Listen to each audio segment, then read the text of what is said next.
and students, welcome to our virtual classroom. Today, we'll be talking about geometric sequence.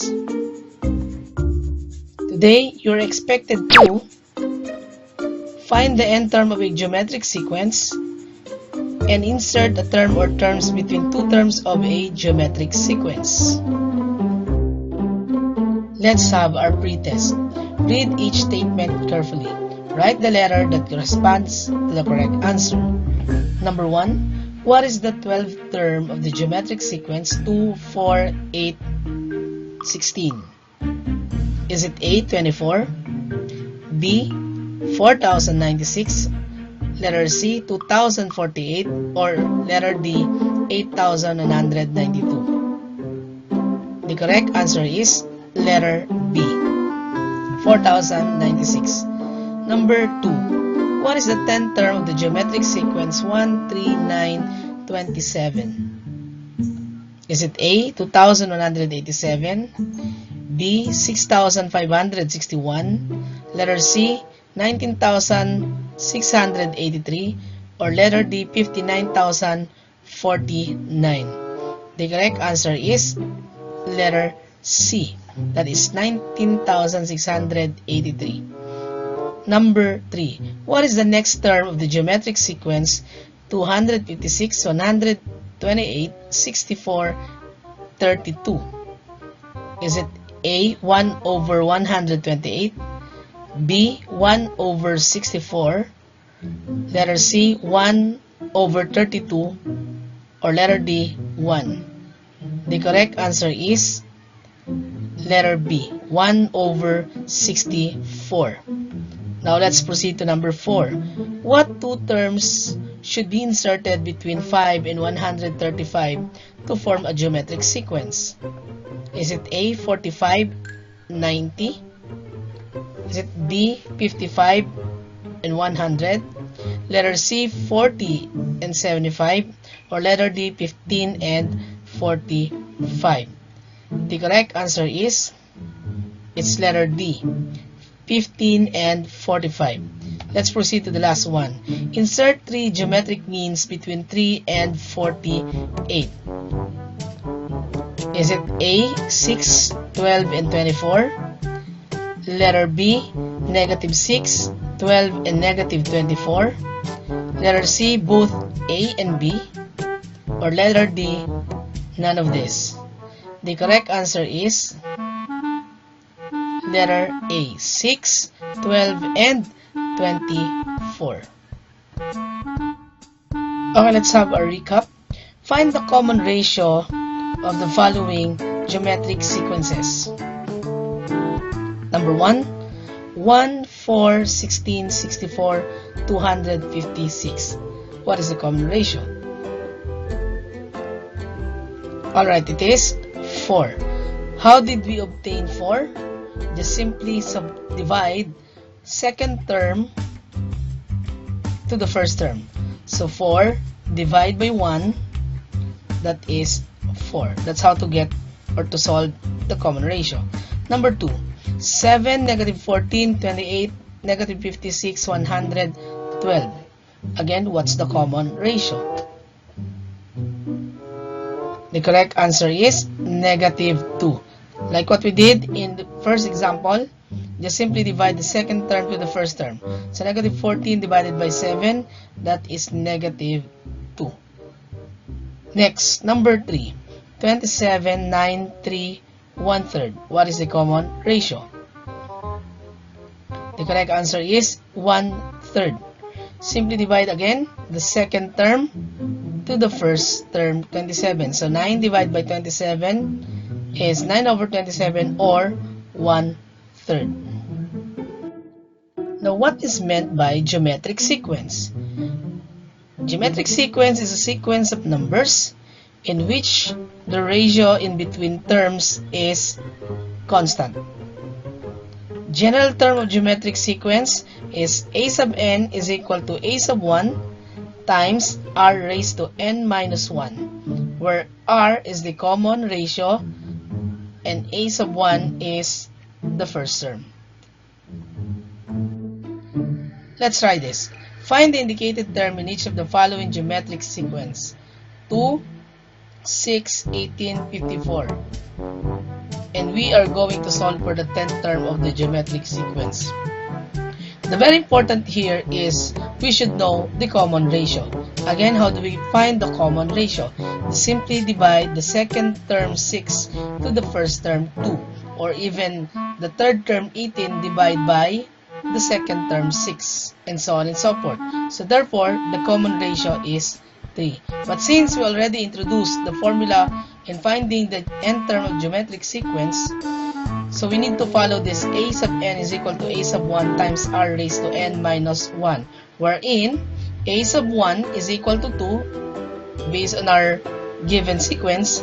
Common ratio is this one, and n meaning the number of terms, and we are looking for the 10th term of the geometric sequence. Then substitute everything in our formula. So a sub n will become a sub 10, a sub 1 will become 2 times your r, the common ratio, and then raised to 10 minus 1, which is the value of n. And then follow the PEMDAS rule. We need to settle first the exponent. So 10 minus 1, that is 9. Then 2 times 3 raised to the 9th power. Now in this case, don't forget that we need to follow the PEMDAS rule. Settle first the number with the exponent. So the value is, what is 3 to the 9th power? And then whatever the value here, just multiply it by 2. And a sub 10 is equal to 39,366. Let's have the second example. 384, 192, 96, 48, and we are going to solve for the 8th term of the geometric sequence.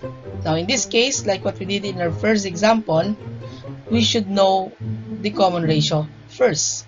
Okay, we simply divide the second term to the first term, third term to the second term, and so on and so forth. And the common ratio is 1/2. Now, since we already introduced this formula, we need to emphasize this again by using the values here. A sub 1, based on our formula, that is 384, the common ratio is 1/2, and your n is equal to 8, since we are looking for the 8th term of the geometric sequence. Then substitute these values in our formula. So here we go. A sub 8 is equal to 384 times 1/2 raised to 8 minus 1. Again, settle it by applying the PEMDAS rule. So we need to subtract first the exponent. So we have 384 times 1/2 raised to the 7th power. What do we mean by 1/2 raised to the 7th power? It means 1/128. 2 times 2, 4 times 2, 8 times 2, 16 times 2, 32 times 2, 64 times 2 is 128. Then, what should be the value of the 8th term? It is 3. Just simply multiply 384 and 1/128. So if we need to apply the cancellation method, and if it's possible to apply the cancellation method, then do so. Now in this case, we're trying to insert the number of terms indicated for each of the following geometric sequence. Number 1, insert a term between 4 and 25. Again, insert a term between 4 and 25, meaning the first term is 4, the last term is 25, and what should be the middle term?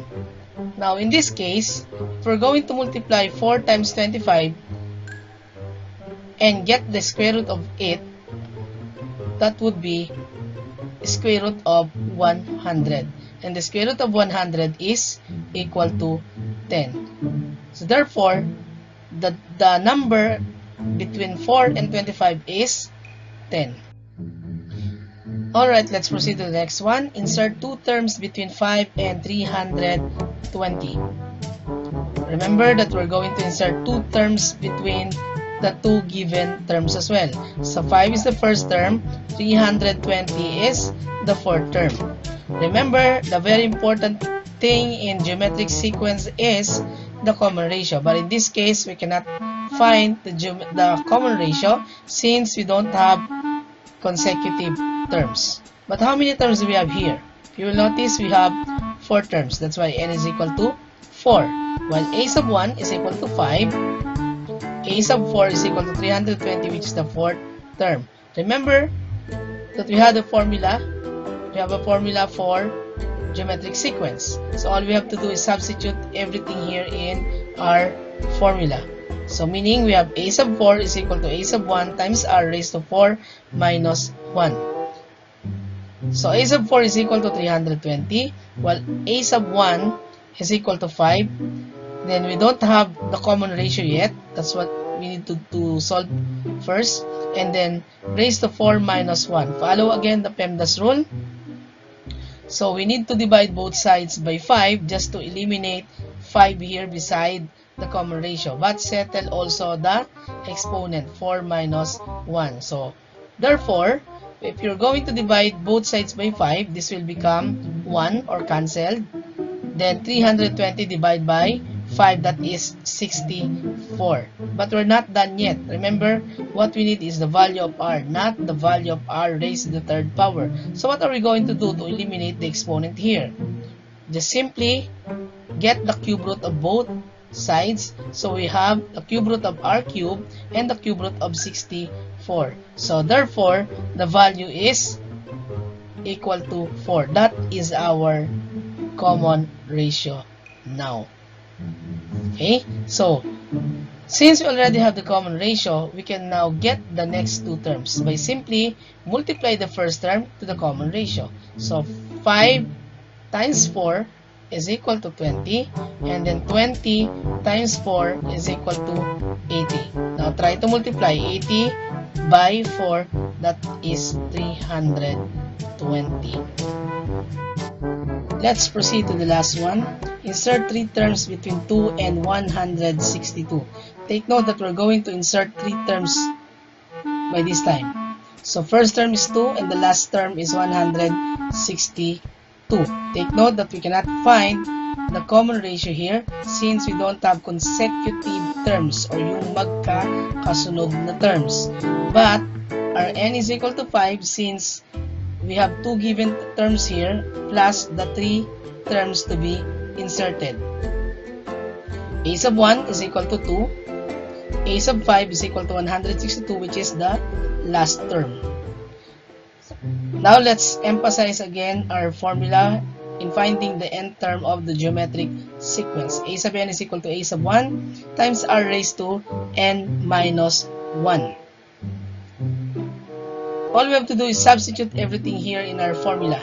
So therefore, we have a sub 5 is equal to a sub 1 times r raised to 5 minus 1. And don't forget to settle this exponent.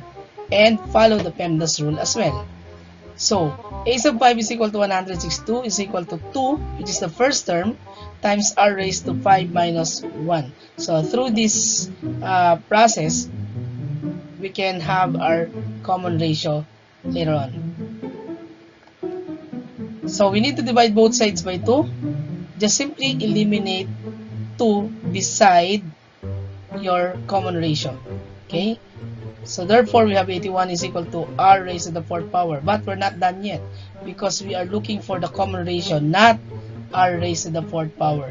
So in this case, we need to radicalize both sides by having the 4th root of r to the 4th power and 4th root of 81. So we can cancel this now, the index and the exponent of the radicand r. So therefore, we have r is equal to positive negative 3.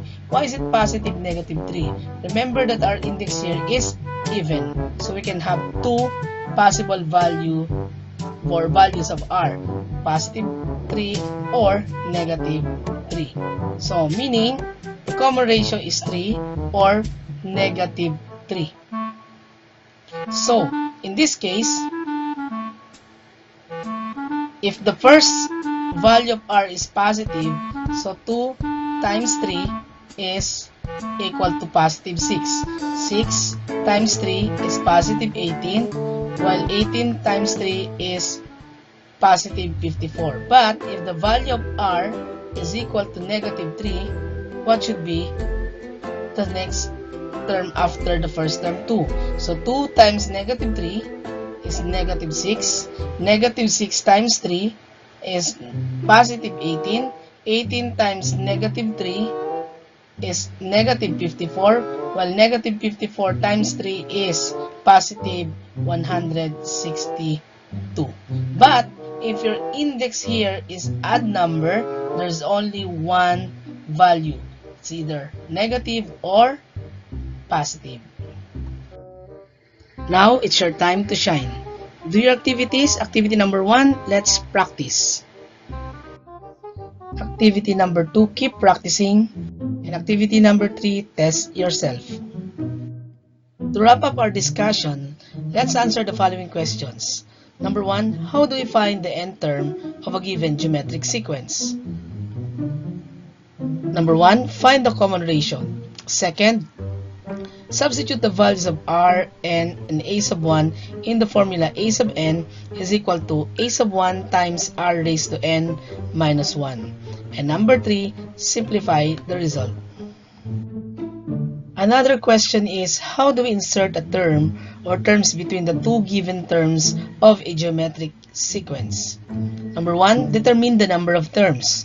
Number 2, find the common ratio or r by substituting the values of n, a sub 1, and a sub n in the formula a sub n is equal to a sub 1 times r raised to n minus 1. And number 3, use the common ratio to find the middle term.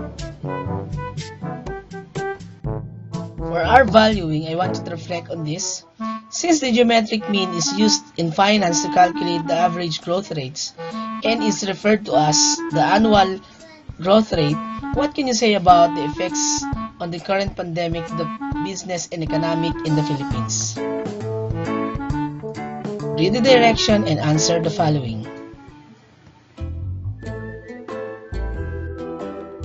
See you on our next lesson. Stay safe and study hard. Thank you.